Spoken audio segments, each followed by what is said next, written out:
From Dow Jones saying that the U.S.-Canada trade talks break up with no Friday agreement. Dow Jones reporting that the president is expected to notify Congress of plans to proceed with a Mexico-only deal to replace NAFTA. Dow Jones also reporting that the Trump announcement is expected to suggest that Canada can still join a revised NAFTA. So we have not independently confirmed this Dow Jones reporting, but Dow Jones is saying that the U.S.-Canada talks have now broken up today with no agreement by the self-imposed deadline of today. That would, it would seem, put us back to where we were earlier in the week when the United States and Mexico cut a side deal to NAFTA in which they said they were both prepared to go ahead on a bilateral basis just between the United States and Mexico and leave Canada out of it altogether.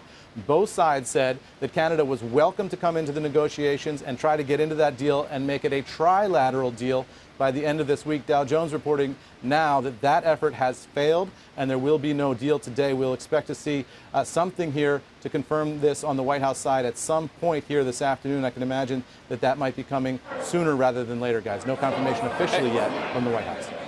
Eamon, remind us something we've been discussing all week, but remind us of the likelihood that the U.S.-Mexico bilateral deal can go ahead and be confirmed without Canada's involvement. How likely or unlikely is that? Well, the question is whether that can pass muster on Capitol Hill among Republicans who control Congress. They would have to vote up or down on that, and they may balk at that. Republicans have been very willing to give the president much of what he wants on trade, but there are a number of Republicans on Capitol Hill who feel simply that that's not a good enough deal, that this is a big region, North America is. There are a lot of companies that operate across all these borders, that it would be too disruptive to trade to have simply a bilateral agreement, and therefore they might want the administration to push for that trilateral deal. That said, the president has said that he likes bilateral.